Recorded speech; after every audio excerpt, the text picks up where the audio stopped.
your Hendrix. Love to my hometown, Atlanta. Got you. Curtis, what's good, man? You and your feelings about that? Shout out to everyone in Urban Central. I adore my own Atlanta. Curtis, what's nice about you and your affections for Donnie?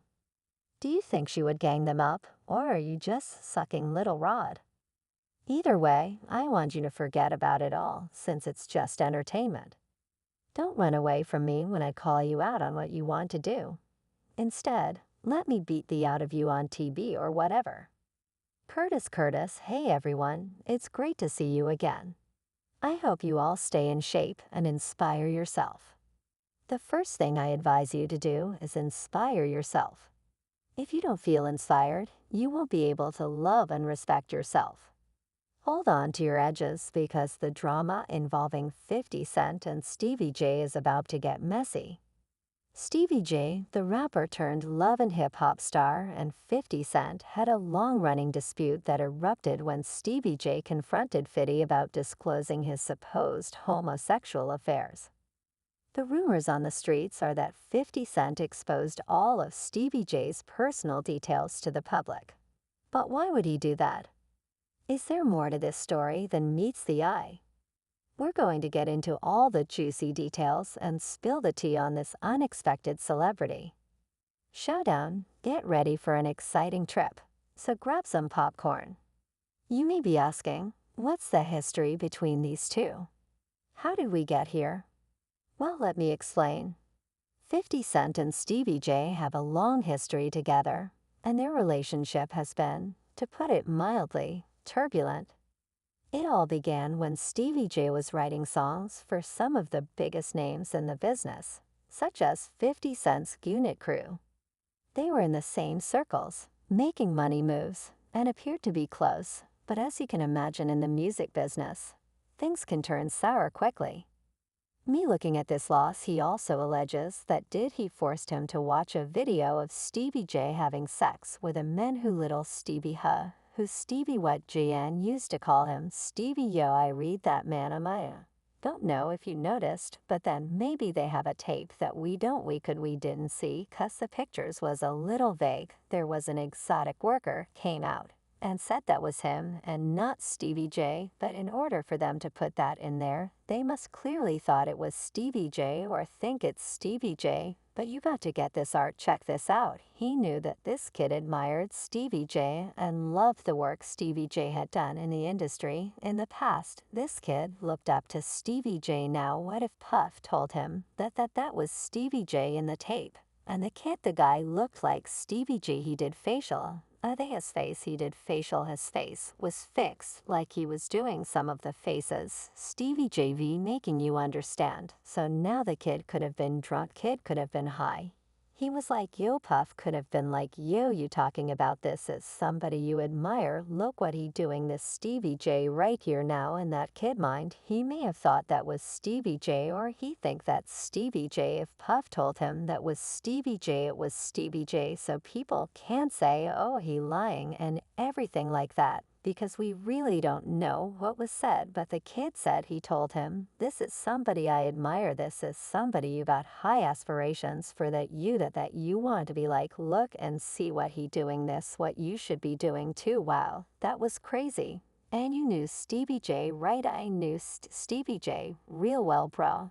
I knew Stevie J when he was with Bad Boy, one of the hitmen. When him and Puff fell out, I used to take Stevie J around and everything, bodyguard him in certain places, and everything. Stevie J was one of those dudes. He was a good brother, but he always wanted to be seen. And when you hear these allegations, right, you knowing Stevie J, do you think it's possible that he could be gay? Well, I don't know his sexuality, but cocaine is a hell of a drug, you understand, and by cocaine being a hell of a drug, over the years, there have been rumors and whispers about tension between them. Some say it was over music, others say it was personal, but nothing ever really popped off until now. See, 50 Cent is known for his trolling and his ability to stir up drama. He's always been one to speak his mind and put people on blast, and Stevie J, well, he's no stranger to controversy.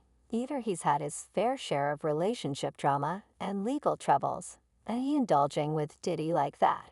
And now he's invited to the Diddy parties, and that in that whole thing, if you read it, he said that Diddy said he was having sexual relationship with Stevie J. So all I can say is this, man, if two men lay down, how many homos get up too in my book? That's all you can say, man. You don't know, unless you catch them in an act like that. You understand what I'm saying? But if he said Puff said that he laid down with Stevie J and two men lay down, two homos, get up, yeah, I mean, that's a hell of a quote, man. If I'm not mistaken, Stevie J, he was with you tonight, B.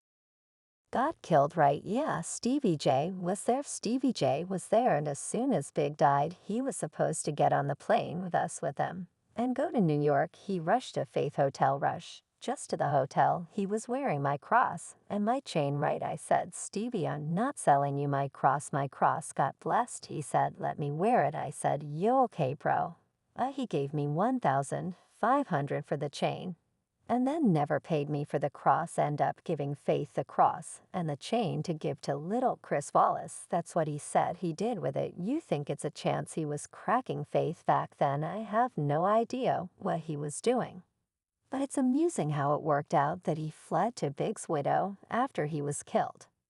However, what could have caused 50 to go all in on Stevie and expose all of his business to the public? There has to be more to this tale, don't you think?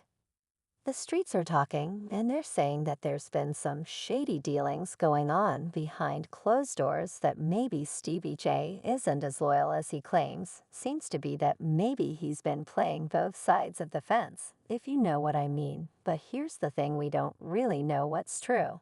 And what's not. All we have are rumors and speculation at this point. What we do know is that 50 Cent has made some serious allegations against Stevie J, and now it's all out in the open. So what exactly did 50 say? What kind of receipts did he bring to the table? And how did Stevie J react when he was confronted with all of this? The plot thickens, and we're just getting started. Stay tuned, because we're about to dive into all the juicy details of this messy situation. Now y'all know 50 Cent ain't one to hold his tongue, especially when it comes to spilling tea. He went off on Stevie like a bottle rocket, dropping all kinds of bombshells about his alleged gay affairs. Yeah, we going to see what they got. But speaking of the raid, right, did you see that viral video of deity he was seen in Miami with Stevie J after the raid? You seen that video? Yeah, I've seen it. What you think about that? Well, I go way back when Stevie J first came the bad boy after they left Uptown Records and everything like that.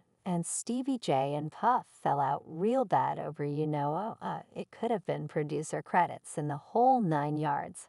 But Stevie J didn't F with him until Love and Hip Hop, when Stevie J went to Love and Hip Hop, and he became famous from that. Puff called them over there, and they had a meeting, and I guess they rekindled their friendship. Because I used to bodyguard Stevie J, and I go to different clubs, I got pictures and everything. Stevie J he didn't mess with Puff, until after that Lovin' and Hip Hop thing went down, So now they back cool. What got me about the stuff like that, that them being back cool, that Stevie J went on TMZ and was speaking up on behalf of Diddy. Now, if anybody I want speaking up behalf of me, or I had anybody speaking up on my behalf, it wouldn't be Stevie J. You understand? I don't think